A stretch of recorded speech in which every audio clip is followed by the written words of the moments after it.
¿Dónde estás? Espérame. Escúchame. Mira lo que traje. No mientas. Dale, trajiste vos. Sí, lo compré en lo de mi amiga Raquel. Una perinola. ¿Qué haces sentado? Relájate. Sí. Estoy muy relajado. Lo que pasa es que como yo... Bueno. tengo toda la trama secreta de cómo fue la suspensión del partido de Argentina. Pon 2, dice. Me interesa una sola cosa. Sí. ¿Quién arregló ese partido? ¿Quién arregló ese partido? El padre de Messi. ¿Lo arregló el padre de Messi? Sí. Pero Macri hace una semana le avisó al Chiquitapia que esto no se podía hacer. ¿Por qué? Porque había problemas diplomáticos.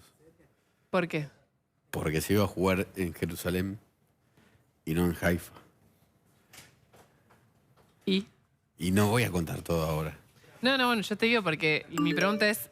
Netanyahu habló hoy 2 veces. ¿Para qué me están con Mauricio escribiendo? Macri. Porque obviamente para esto tendremos que hablar con... Además de nosotros que vamos a contar un montón de información, estoy buscando algún analista internacional, ¿no? Que nos pueda dar un contexto para que entendamos todo lo que significa cada cosa de lo que se está jugando. Bueno, un partido Israel está en conflicto con Palestina. Ayer, Trump movió la embajada de Estados Unidos por a eso, Jerusalén. gente que sepa mucho de esto, siempre nos va a ayudar, nos va a educar en público, como dice la Nata. El plan de Duhovne. Ayer me escribió un señor que se llama el doctor Rubio, amigo de César, el productor de Telenoche. Dijo que dejemos de pisarnos cuando hablamos. Bueno, doctor Rubio. Hoy prometemos que lo vamos a intentar. Toma uno, dice. No. Todos ponen, tendría que decir. Si hacemos una apuesta en TN Central, a ver si nos seguimos pisando o no nos pisamos más, ¿vos qué decís? ¿Qué sale? Gracias, Paco. Gracias, Paco. ¿Qué sale si hacemos? A ver, yo apuesto que... Pero que no hay respuesta a la perinola a eso. ¿Cómo no? Yo digo que... ¿Qué apuesta la perinola? Toma 2. Por eso, no sabés lo que es una perinola. No sé, realmente como le dije torpedo, le dije a perinola. La perinola es por otra. Empieza TN Central y enseguida te contamos lo que pidió el fiscal Vudú a un paso de la cárcel. 5 años y 6 meses es el pedido del juicio oral. Bueno, y además toda la historia del plan Tijeras que tiene el superministro coordinador Nicolás Duhovne. Más recortes, 10.000 millones de pesos. ¿Por dónde pasa el plan Tijeras? Enseguida en TN Central. Y así está el partido, 0-3. Este es el resultado que vamos a contar enseguida. Cómo se gestó este partido y este nuevo papelón de la AFA en el mundo. 0-3, Israel, Palestina y el Papa.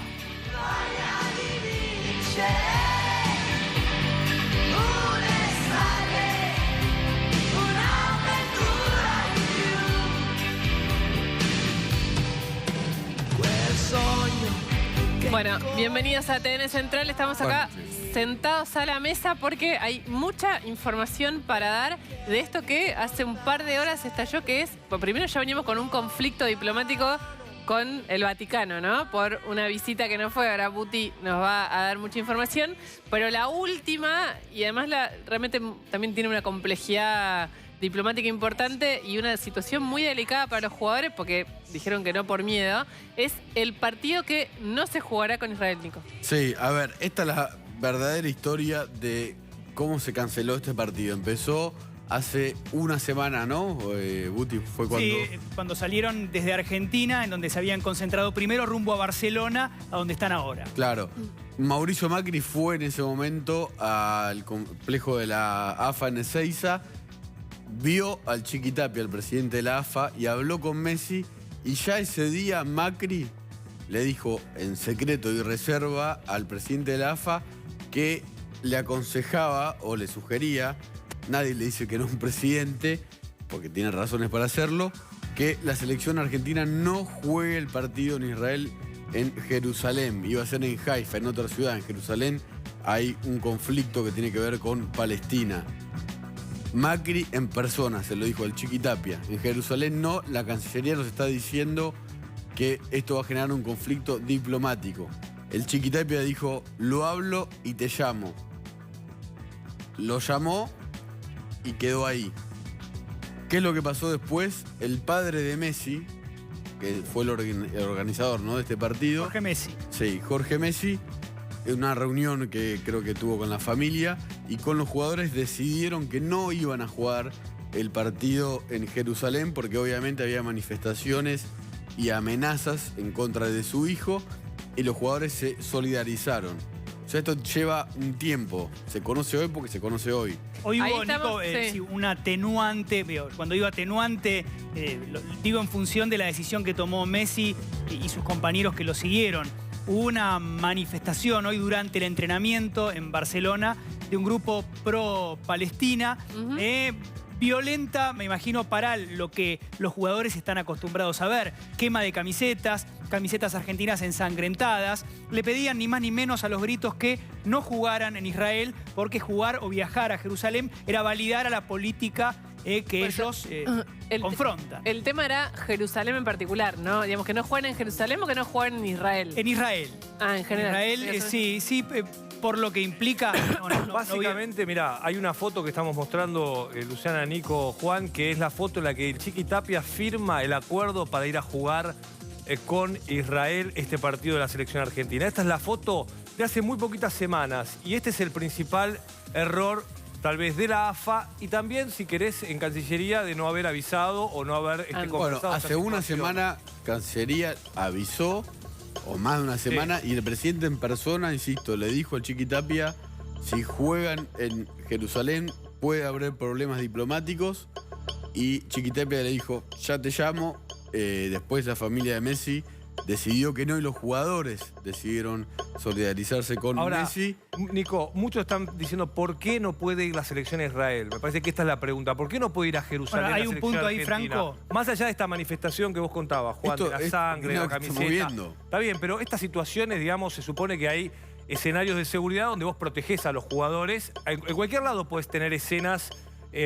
no estás exento de cualquier tipo de cuestión. No, bueno, pero es muy importante lo que acaba de emitir la Embajada de Israel. Pone en primer plano a Lionel Messi y a las amenazas. Ya hay una cuestión que excede a razonamientos muy lógicos como el de Franco. De hecho, en cualquier nación, como dice él, podés ser víctima de lo que fuere. ISIS ya amenazó a la selección. Sí, era consecuente. Entonces, ¿qué hace? Messi no va al Mundial porque ISIS lo amenazó. No, a ver. Se supone que hay pero esto es operativos otra de seguridad. cosa. Exacto, esto es otra cosa.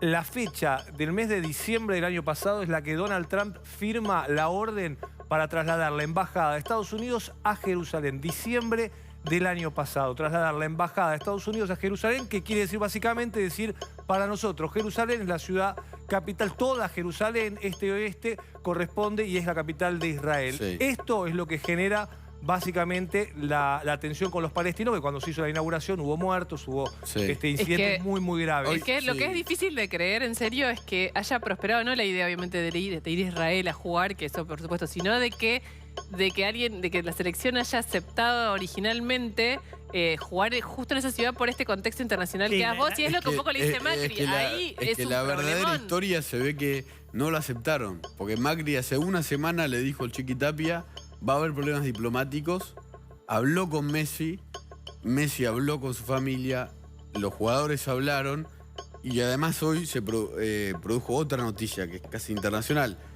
Netanyahu, el primer ministro de Israel, habló 2 veces con el presidente Macri. No una, 2. Esto es de información de fuentes obviamente gubernamentales. La primera para decirle, convence a la selección argentina que juegue el partido. Macri ya sabía cómo venía la mano y le dijo, obviamente de una forma más diplomática, consulto y te vuelvo a llamar. Lo volvió a llamar al primer ministro israelí y le dijo que no porque había hablado con la selección y entiendo que también con el padre de Messi, y la decisión de los jugadores y del padre de Messi era no se juega por esto que pasó sobre todo hoy, ¿no? Estas manifestaciones que estamos viendo que son bastante dramáticas, ¿no? Sí, fueron brutales. Hay 2 canales, porque es muy razonable lo que plantea Franco en torno a que en cualquier lugar del mundo sos potencial víctima de cualquier tipo de ataque. Lo que es muy complejo de analizar es el sentimiento del jugador que se siente atemorizado. claro. Yo entiendo que, como dice él, con seguridad también podés ir a jugar a Rusia, aún siendo amenazado sistemáticamente por la propaganda del ISIS. Pero Messi estaba afectado por esto. Fue una reunión familiar en la que se decide no viajar y, por supuesto, encolumnado detrás de él, el respaldo de todos los compañeros. Son dos canales muy difíciles de Yo juntar. te diría Una 3. cosa Y el es- presidente de la República, que ya le había avisado. Perdóname, una cosa es Barenboim cuando trabaja por la paz entre palestinos e israelíes, porque él, digamos, detrás de todo No, eso, bueno, claro, representa tiene un eso. trabajo, él pensado, armado, paso a paso, lo que significa decir esto, hablar de esta manera. La selección está pensando en el Mundial, no está pensando Bueno, en el eso conflicto otra cosa que me... israelíes y palestinos. Entonces, que me meter a los decían en jugadores o a Messi presidencia. en esto... No, el tema es... Hay jugadores que no tienen ni idea de por qué no van a Jerusalén. Exacto, básicamente. el tema es que no suene liviano, lo simbólico, pero coincidentemente, después de que se abría la embajada norteamericana en Jerusalén, que se elija esa sede para que Claro, la marca era Selección un- Argentina esté ahí, generó todo lo que generó. Sí. Hay un conflicto además, ¿no?, de Trump con Irán, con que es el fin del acuerdo nuclear, es mucho más complejo, pero el presidente ya les había avisado, insisto con esto, el conflicto diplomático estaba desde antes y además, bueno, el Chiquitapia quedó en responder, no respondió y termina hoy hablando Netanyahu con el presidente 2 veces diciéndole, fíjate qué se puede hacer. Y no, y otra cosa que me decían en presidencia, la selección tampoco tenía muchas ganas, no solo de ir a Israel, sino además de ir al Vaticano. Sí, lo del Vaticano es realmente desconcertante, que el vocero, Greg Burke, es su nombre, tuitee prácticamente dando la bienvenida a la selección argentina con 24 horas de anticipación y se desdiga 20 minutos después, como cualquiera de nosotros, diciendo no, en realidad no, ojalá les vaya bien y que traigan la copa. Es muy extraño, Bueno. sobre todas las cosas porque era público el hecho de que la Argentina no iba a ir. Tan público y no solamente de la boca para afuera. Nosotros como periodistas teníamos la grilla de actividades de la selección en Barcelona, en donde no existía un viaje a Roma, en ese cronograma. Sí. Claro, ¿Qué pasó? Macri pa- es muy futbolero, según lo que habló con la selección. La selección, ¿qué es lo que quiere hacer antes del Mundial? Entrenar, estar tranquilos. Ese es un tema del que no se habla mucho y es el más elemental de todos. Es cierto que quieren estar en Barcelona por comodidad y para evitar desgaste de traslados. Después está todo lo otro, ¿no? Lo que al menos me excede a mí. Pero en cuanto a lo puntual, a la Argentina estratégicamente como equipo deportivo le sirve hacer base en Barcelona, trasladarse lo menos posible y enfocarse en la Copa del Mundo. Eso a mí me parece, pero el ABC, razonable por donde lo mide. Lo que yo no entiendo es por qué hoy, cuando falta una semana, falta hoy, ¿no?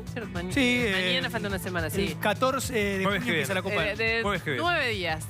A 9 días, esos están adquiridos, digamos. ¿Quién es? El Chiquitapia le está haciendo una agenda paralela Mucha que los plata. jugadores El desconocen. partido ¿Te con referís al Israel? partido en Israel? Más de 2 millones de dólares. Por eso digo, Mucho un dinero. partido en Israel que en principio nadie quería jugar, o sea, nadie quería jugar, porque uno lo piensa y realmente es raro. Barcelona, me voy a Israel, me juego un amistoso, me vuelvo, me voy a Rusia. Todo esto cuando falta una semana para el Mundial. Lo mismo si querés, mucho más cerca Roma, obviamente, de Barcelona, pero igual me muevo todo el No, equipo, sí, me voy a Roma, saludo lo- al Papa, vuelvo, me voy a Rusia otra vez. Sí, que saludar al Papa ¿Quién no armó es la agenda saludar de al la Papa selección así en esta nomás, última ¿no? semana? Yo creo que es la comunicación el problema más que la agenda, porque la agenda sigue siendo, salvo el partido con Israel que se canceló en el día de hoy, la agenda era clara. Había un cronograma de actividades de turno, doble turno y días liberados que nos llegó a todos, en donde no existía el viaje a Roma y sí figuraba, por supuesto, El partido. el partido con Israel. De hecho, la argumentación de parte de la AFA para no ir al Vaticano, de acuerdo a lo que cuentan ellos, es la siguiente. ¿Cómo se adelanta la salida a Israel para el 7? No dan los tiempos de logística para ir al Vaticano, volver a Barcelona, después a Jerusalén y desde ahí a Moscú. Ese era el argumento por el cual no se iba, y lo sabíamos, al Vaticano. Por eso sorprende el comunicado Pero del es una vocero. locura que un evento tan importante como el Mundial, para una selección como la Argentina, tenga estas desprolijidades. Hay tantas cosas que se arman con tanto tiempo. El ¿no? Todo- canciller de la no es AFA tan no está difícil, trabajando ¿no? bien, no sé quién No. es. No es tan hay una difícil. cuestión de comunicación que Es está, tan que El está fallando. embajador Tapia tal vez esté fallando. Mejor Tapia está. Hace una semana el presidente, insisto, le dijo, hay conflicto diplomático, no vayan a Jerusalén. Quedaron en responder. Hoy se conoce hoy llamó el primer ministro de Israel a la Argentina. Y le respondieron. Y lo del Vaticano, Macri, que es futbolero, también hoy decía en la intimidad, ir al Vaticano no es tan fácil. No es que entran los 11, saludan. Es toda una cuestión de protocolo, lleva mucho tiempo. Ahí ya no sé qué pasó. A mí lo que me genera más confusión, y lo comparto con ustedes, comunicándome con fuentes vinculadas al Vaticano, me decían que hasta tenía un regalo preparado Bergoglio, el Papa Francisco, para darle a los jugadores. Por eso la confusión de quién no avisó con margen, se sabía... Alguien expuso al vocero. Sí. Es muy raro. Dios perdona, pero el Vaticano no sé si perdona todo esto. A mí en términos de cábala me da como un poco de cosita. Ya perdonaron, ya los invitaron para después del Mundial si llevan la copa.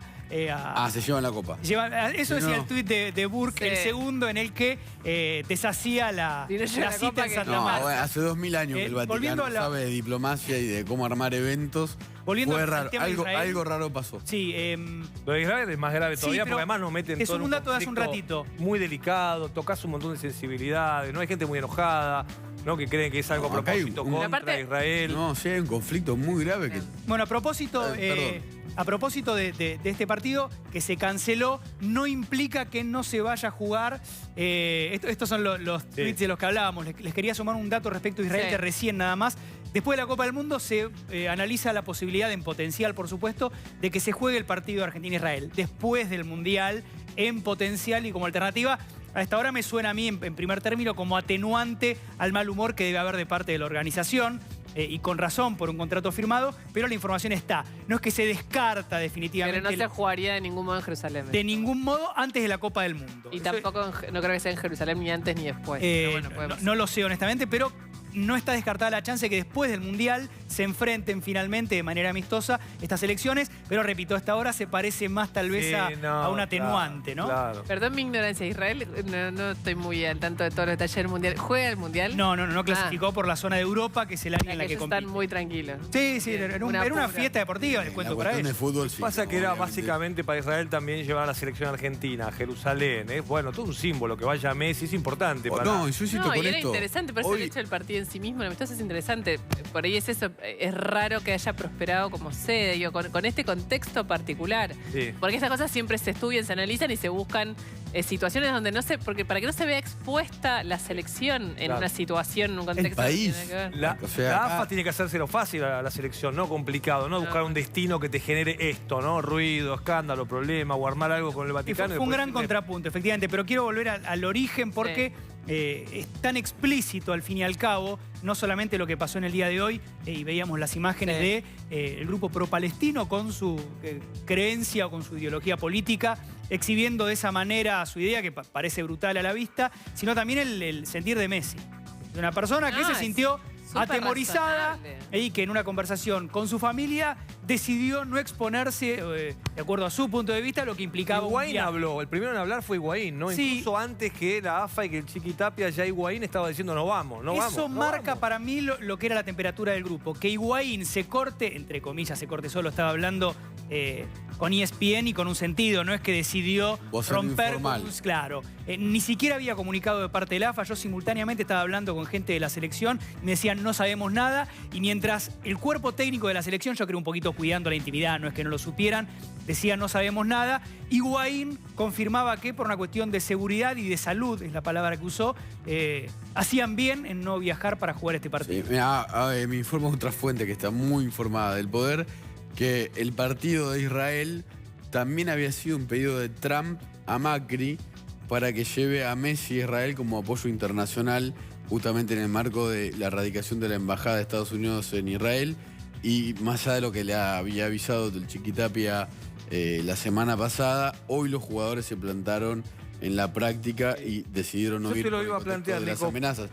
Macri está muy alineado a Estados Unidos y a Trump, sobre todo por la relación que tiene y por el apoyo que ahora necesita con el acuerdo con el Fondo Monetario Internacional.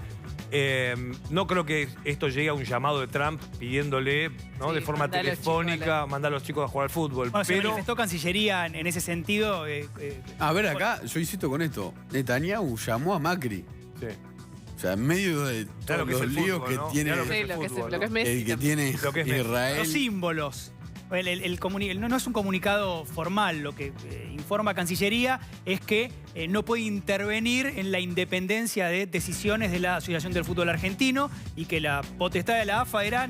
Bueno, eso es una muestra... suspender. Claro, eso es una muestra de lo que había pasado. Macri le dice a Tapia hace una semana, puede haber un conflicto diplomático, queda abierto hasta hoy.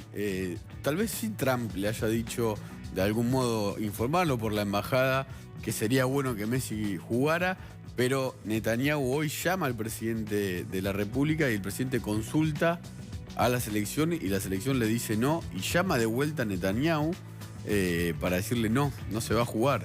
Es un conflicto que obviamente nos excede que... No va a derivar en un problema... No, pero a nosotros para explicar la complejidad de Medio Oriente. El tono de las comunicaciones de los estados en ningún momento parece haber un punto crítico, una relación bilateral rota por una fiesta deportiva que no va a ser. Exacto. Al menos queda bien en claro en los comunicados. Se vendieron todas las entradas para el partido, además. Había... Si no me falla la 35, memoria, me parece. 10 veces más suscripciones o gente que intentó calificar para comprar la entrada que capacidad. Un estadio para 30.000 personas, creo el Teddy Stadium en Jerusalén.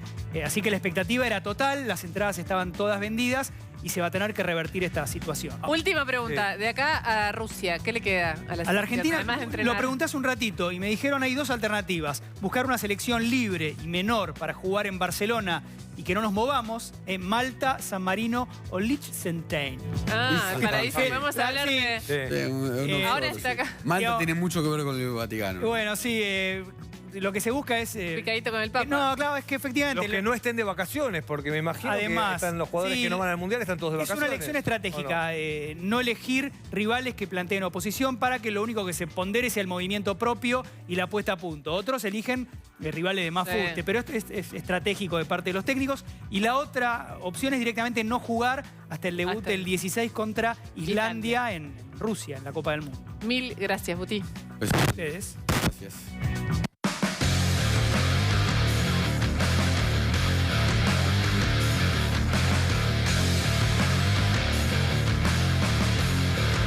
No solamente las reuniones, por supuesto, que llevaron este acuerdo, en donde lo muestran al señor Boudou abriendo y cerrando esas reuniones, sino que también vamos a tocar básicamente todas las demás probanzas que existen en este expediente para que nosotros podamos sostener que realmente sí es cierto que el señor Amadou Boudou estaba detrás de Olfan. Simplemente que el tribunal considere, ¿no? Si quiere sacar testimonio, nosotros lo vamos a hacer, pero creemos que están dadas todas las condiciones objetivas para que esto ocurra. En función de todos los argumentos esbozados, este Ministerio Público Fiscal está en condiciones de pedir pena y condena a los imputados. En relación al señor Amadou Boudou, por considerarlo autor penalmente responsable de los delitos de cohecho pasivo en concurso ideal con negociaciones incompatibles con el ejercicio de las funciones públicas, vamos a solicitar la imposición de una pena de 5 años y 6 meses de prisión, e inhabilitación especial perpetua para ejercer cargos públicos, inhabilitación absoluta por el tiempo de la condena, multa de 90.000 pesos, accesorias legales y costas del juicio. Amadou Boudou está al borde de la cárcel. A la persona que estaban escuchando es el fiscal del juicio oral que está en proceso, ¿no?, de este caso, que está empezando a terminar. El caso Chicón es el tribunal oral número 4. Marcelo Colombo se llama el fiscal y pidió esta pena, 5 años y medio de cárcel, inhabilitación para ocupar cargos públicos y un embargo de $90.000, pesos. Pero este fue el último alegato, ¿no?, en el juicio. Hubo 2 anteriores, de la Oficina Anticorrupción, que pidió la misma pena que el fiscal Colombo, y de la Unidad de Información Financiera, que pidió una pena mayor, 6 años. O sea, los 3 alegatos de las querellas pidieron que haya una sentencia condenatoria, una pena para un hombre que fue vicepresidente de la República, ministro de Economía de la Nación, presidente del ANSES y secretario de Hacienda de la Costa. O sea, manejó todo el dinero de todos nosotros. ¿Qué es lo que dijo Colombo hoy en su alegato? Que ya habían dicho la UIF y la OA, que Amadou Boudou se quedó con la fábrica de hacer dinero Chicón y Calcográfica, que lo hizo con su socio, el millonario súbito José María Núñez Carmona, que las pruebas son contundentes. Que lo hizo también con Alejandro Van den Broele, y esto es interesante. Van den Broele, que declaró 4 horas en el juicio oral, es el primer arrepentido en un caso de corrupción de la historia de la Argentina. Fariña fue arrepentido, pero en caso de lavado. Hay otros arrepentidos. Pero en caso de corrupción es el primero. Cambió la legislación hace poco. Está el fiscal Delgado con nosotros y ahora podemos hablar de esto. Vudú está a un paso de la cárcel. Queda ahora el alegato de su defensa, el de Núñez Carmona. Las pruebas son muy contundentes. El propio Van den Broele se sentó ahí 4 horas y dijo, sí, yo trabajaba para Vudú. Y el ideólogo de la compra de Chicone fue Néstor Kirchner. El ideólogo de los 2 negocios que hizo Chicone fue Amado Vudú. ¿Cuáles fueron los 2 negocios? Imprimir todas las boletas que usó el Frente para la victoria en las elecciones del 2011. ¿Qué decían las boletas? Cristina Kirchner presidenta, Amado Vudú vice. Y el segundo negocio fue imprimir 410 millones de billetes de 100 pesos a un valor que nos costó a todos nosotros 160 millones de pesos. Cuando eso pasó, la ex Chicone Calcográfica, ya bajo mando de Vudú, según dice el fiscal, la OA, la UIF, Van den Broele, fue el hijo, lo había dicho el fiscal Jorge Dilelo, Rívolo, y hasta, en un principio Rafecas, que actuó en el caso, que tuvo mucho que ver con todo esto, que justamente dijeron esto. Vudú, siendo ministro de Economía, aprovechó su cargo para que su socio y la persona que dormía en su casa, Van den Broele, se adueñen del 70% de las acciones de una fábrica de hacer plata. Cuando se imprimen estos 410 millones de billetes de 100 pesos, que están mal impresos, Chicone Calcográfica y Diolfan, que era la empresa cáscara de Van den Broele, ya estaba siendo investigada por lavado de dinero en la Argentina y Uruguay. Se contrató el gobierno de Cristina Kirchner para hacer dinero a una empresa investigada por lavado de dinero, con dueños desconocidos. Ya Vudú intentó defenderse en el juicio, fue muy errático según mi opinión, y la del fiscal y la de la OA y la de la UIF. Su socio también, Núñez Carmona. La verdad que terminaron confirmando todo, las reuniones con la familia Chicone, que efectivamente conocían a Van den Broele, por lo menos es lo que dijo Núñez Carmona, que sí dormía en el departamento de Vudú.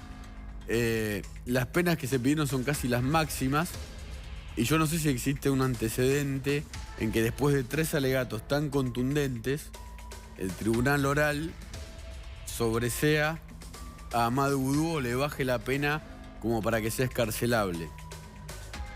El tribunal es el número 4. Amado Vudú está a un paso de volver a la cárcel. Esto va a pasar después en agosto, septiembre, el 10 de julio creo que es la última fecha que tiene el tribunal para dar sus argumentos, y después las sentencias se dan un tiempo más, que no sé cuánto tardarán, pero la verdad que está repleta de pruebas la causa, repleta. Y este es un país extraño, porque está el ex vicepresidente, el anterior, juzgado y con alegatos de cárcel por quedarse con la fábrica de hacer plata. Y la expresidenta, que lo nombró en ese cargo y que sabía todo sobre lo que pasaba con Chicone, está con un pedido de desafuero y una orden de detención por la causa con Irán y con un montón de juicios orales en los que es acusada, por ejemplo, como jefa de enriquecimiento ilícito. Hoy también el fiscal Colombo pidió que se le dé una sentencia a Lautaro Mauro, uno de los amigos de Daniel Scioli, por falso testimonio. Esto es importante porque hasta Daniel Scioli estuvo involucrado en esto, según Van den Broele. Lautaro Mauro fue la persona que conectó a quien estaba a cargo antes de la entrada de Diolfan a Chicone, en la empresa Volt, con Núñez Carmona, que llegó en jogging a un hotel 5 estrellas, le dijo a alguien de la empresa Volt, a Guillermo Gabela, nos quedamos con Chicone, se tienen que ir, le vamos a mandar la FIP. Gabela contestó, ¿vos quién sos? Represento a las más altas autoridades del gobierno. ¿A quién? A Vudú. Ahí le tomó la fecha de cumpleaños estaba Lautaro Mauro, que es una persona muy allegada a Scioli, que después negó todo, pero las pruebas demostraron lo contrario. Y también esto demuestra el nivel de impunidad de Núñez Carmona. Amado Boudou está a un paso de volver a la cárcel. Lo dice la UIF, lo dice la OA, lo dijo el fiscal del juicio y lo dijo Alejandro Paul Van den Brule, que declaró 4 horas y dijo: todo fue idea de Boudou, fue una locura que yo vivía en el departamento de Boudou. Y dijo otra cosa: ¿se acuerdan cuando Boudou embistió contra el ex procurador Ri, contra el juez Rafeca, contra Rívolo, contra los grupos de medios, contra los periodistas? Van den Brule dijo: en ese momento yo estaba manejando a Mendoza cuando escuché esa conferencia por radio. Y agregó: cuando lo escuché, tuve miedo. Después lo perdió y habló.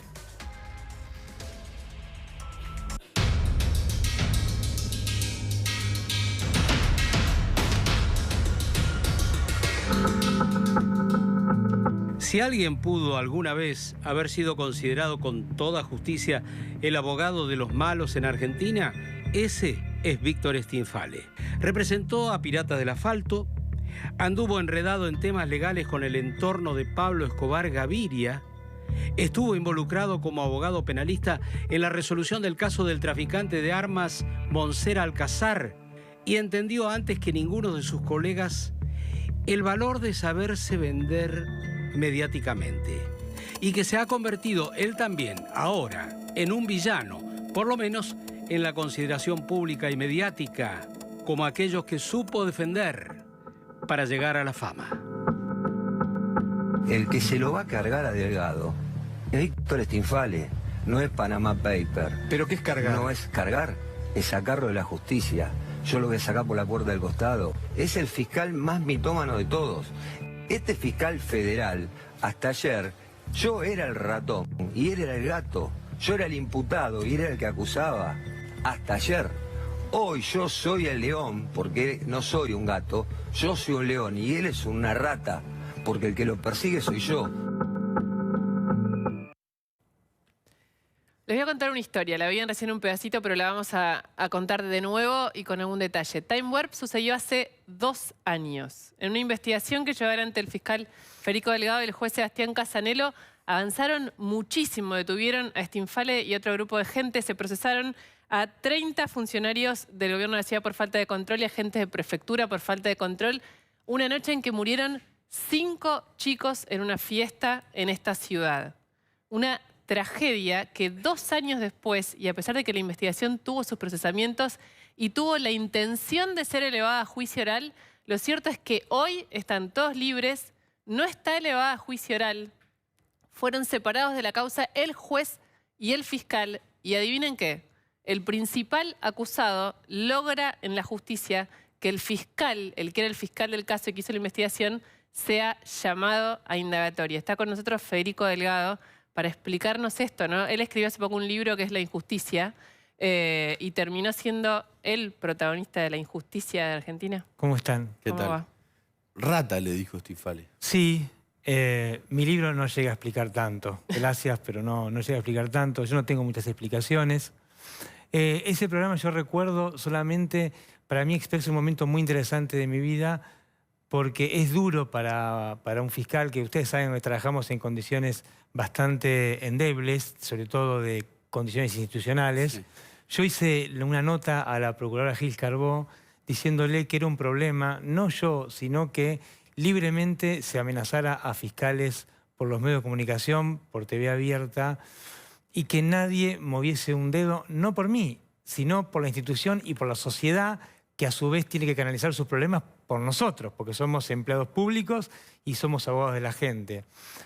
Bueno, no tuve respuesta, esto siguió creciendo, esto se fue agudizando, y hace unos días tuve una noticia muy ingrata y que perturba mucho a mí en mi grupo de trabajo, porque además nos pasamos la vida detectando causas armadas y esta vez la causa me la armaron a mí.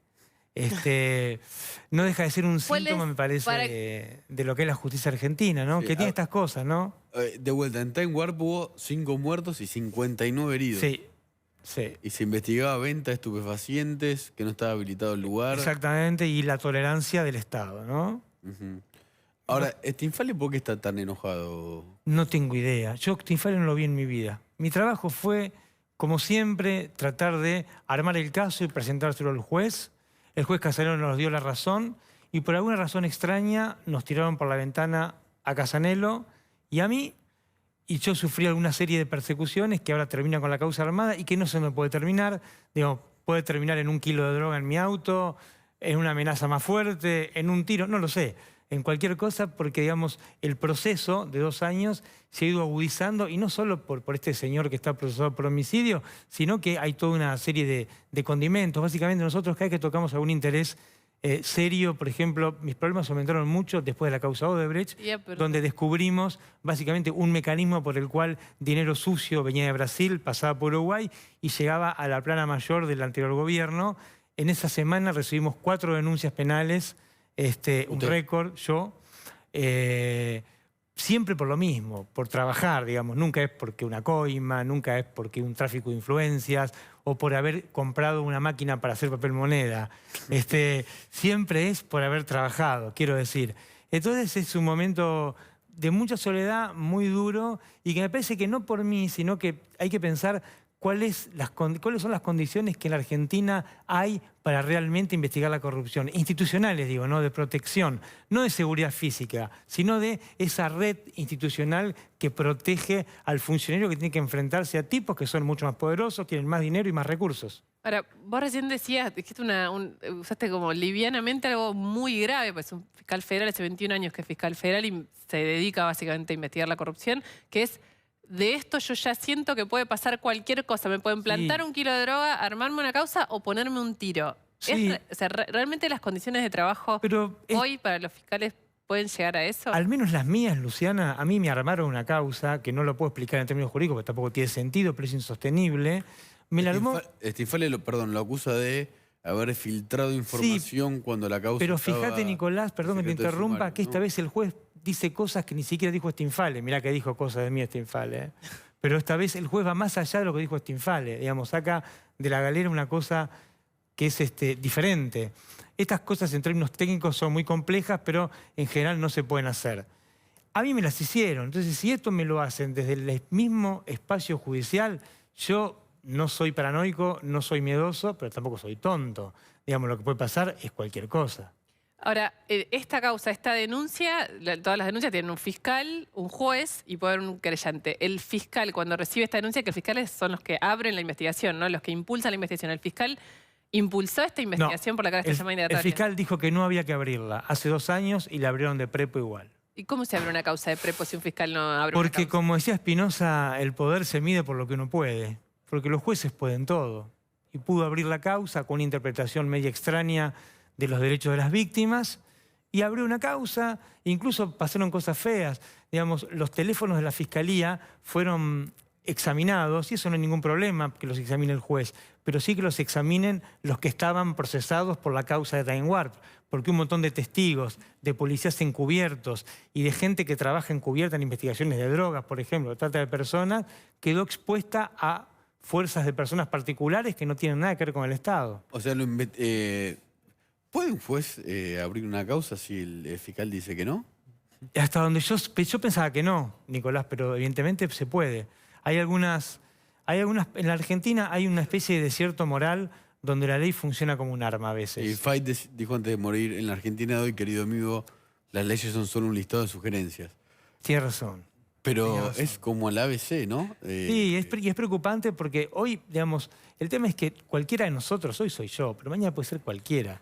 Digamos, el problema es cuando la ley se aplica, depende del ánimo del tipo que tiene la facultad de hacerlo. Y la ley, en vez de ser una cosa razonablemente previsible, es como una gelatina, como una plastilina. Bueno, el caso de Chicone, vos viste, es clarísimo. Va para acá, va para acá, va para acá, va para allá.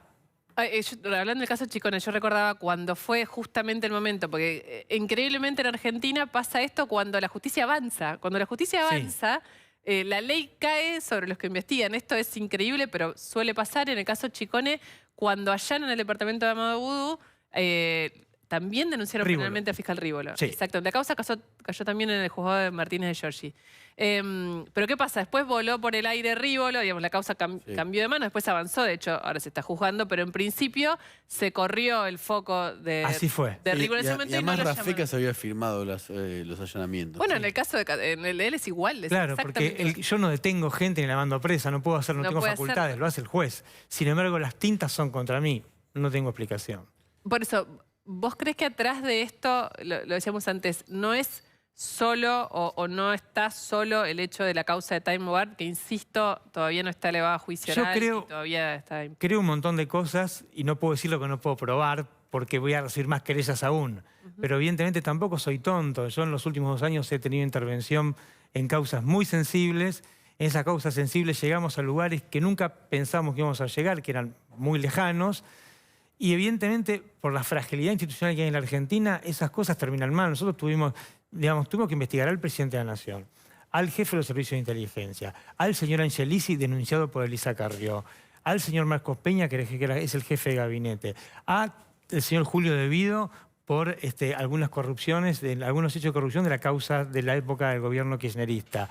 El tema Odebrecht, que es un lugar insospechado. Nosotros descubrimos mucho, pero lo que descubrimos es irrisorio en términos de todo lo que hay. Yo creo que nosotros estamos muy contentos por lo que hicimos en poco tiempo y pusimos un montón de nombres, De Vido, Lazagasti, López, Rodríguez, etcétera, pero a mí me parece que eso que nosotros vimos es una pequeña muestra de una escala que me parece que nadie en la Argentina mide con una conciencia auténtica. Incluso a nivel empresario, ¿no? Claro, porque es la primera vez que está todo claramente mezclado. Siempre tenemos o los empresarios o los políticos. Ahora, la indagatoria es la instancia en la que un acusado tiene derecho a defenderse. Usted tiene mucha... Yo estoy procesado, Nicolás. Yo no estoy, digamos... No, es una ficción.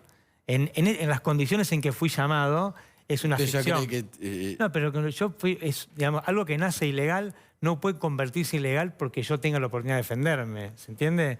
Digamos, lo mío es una ficción que tiene la intención deliberada de desprestigiarme, de humillarme, de destruirme, y no me animo a definir qué significa destruirme, porque la verdad que no lo sé, porque esto ha ido creciendo de una manera en que ni siquiera mis colaboradores más cercanos lo podían pensar. De hecho, yo parecía Jorge Lanato es una frase siempre que dice que hay que tener cuidado con no parecer un loco hablando en una plaza. Yo muchas veces cuando hablaba de esto parecía un loco hablando en una plaza. Esta semana el loco tuvo razón.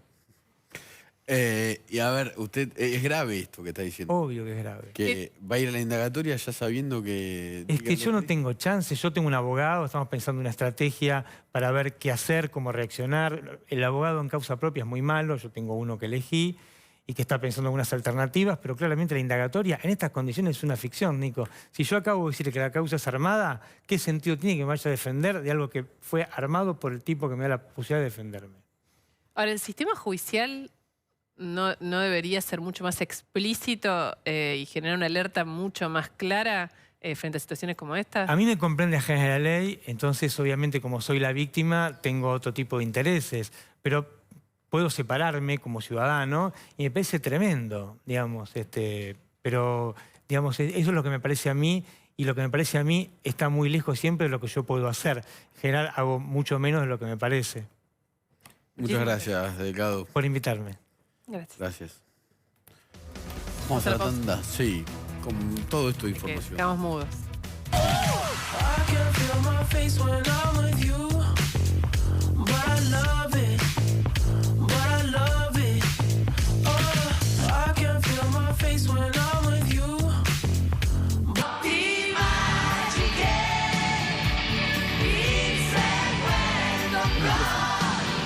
Esta es la foto, Nico Lu, la foto del Chiqui Tapia, 21 de mayo de este año, no hace mucho tiempo. No. Es la Pará, foto del 21 de mayo, 21 nada pasó. de mayo firmando el acuerdo para que Argentina vaya a jugar con Israel. Un dato, 2 o 3 datos interesantes que tengo. Ahí firmaron el partido amistoso entre la selección argentina y el combinado de Israel por el 70 aniversario de la creación del Estado de Israel. O sea, el partido va a ser parte de la fiesta de la creación del Estado de Israel. Y mirá qué dato, el estadio donde iban a jugar el estadio Beitar Jerusalén, rebautizó su nombre. ¿Y Sí. saben cómo se llama? ¿Cómo? Beitar Trump Jerusalén. El estadio de Sí. la ciudad de Jerusalén. Bueno, repito la información que tenemos de acuerdo a fuentes gubernamentales y del poder que conoce mucho al fútbol. Sí. Una es que Trump sí intervino en decirle, no sé si de modo personal o a través de la diplomacia, a Macri que se juegue este partido porque le servía diplomáticamente a los Estados Unidos porque había movido su embajada a Jerusalén. Ujú. Después, cuando la selección se va de la Argentina, que nosotros lo pasamos aquí en vivo en TN Central, Macri fue a Ezeiza, habló con el Chiquitapia y le dijo: frená este partido porque puede traer problemas diplomáticos. Chiquitapia quedó en contestar. Hoy llamó Netanyahu, el primer ministro de Israel, a Macri para decirle que la Argentina juegue el partido en Jerusalén. Ya el equipo, sobre todo Messi y su padre, habían dicho que no querían jugar por las manifestaciones violentas que se habían vivido en Barcelona. Macri volvió a llamar al primer ministro de Israel. Estamos hablando de un primer ministro... partido de fútbol No, pero de un que- primer ministro que está en el centro de una... no quiero decir guerra, pero de una batalla y de Medio Oriente, ¿no? Un conflicto. Y le dijo que no se iba a jugar. Macri sabía, le avisó a Tapia. La Cancillería fue obviamente diplomática. Dijo, no nos metemos en temas Del internos. deporte. No, y en temas internos de otros países, ¿no? 21 Así. de mayo, la foto del embajador israelí con el Chiquitapia. Ya se sabía la situación en Jerusalén, el conflicto. Hubo 2.200 heridos cuando se inauguró la embajada de Estados Unidos en Jerusalén, que antes estaba en Tel Aviv, además de los 60 muertos. Así es. Habló la Federación Argentina de Deportes de la Comunidad Judía. Obviamente empiezan los comunicados, se metieron un comunicado lamentando de un modo que la política termine esto perjudicando lo que tiene que ver con el deporte. Y sí, y la religión radicalizada, ¿no? Y es oficial, la embajada de Israel ya comunica la suspensión del partido. Así es. Vamos a la pausa, ya nos volvemos a ver en un ratito en TN Central. Son las 10 de la noche, ya nos tenemos que ir, Nicolás. Quédense Hasta con mañana. palabra de Leuco, Alfredo Leuco, con la ministra de Seguridad, Patricia Bullrich, que tiene de todo para hablar porque está metida en un montón de temas muy delicados del gobierno y con mucha confianza con el presidente Macri. Así es, mañana seguimos hablando de Argentina, ¿no? Que por una cosa o por otra siempre tenemos algún escándalo Mundial. dando vueltas, mundial, Mundial, FMI, lo que sea. ¿Nos vamos? Chau, Paco, apaga la luz, porfa. Chau, que descansen. Chau.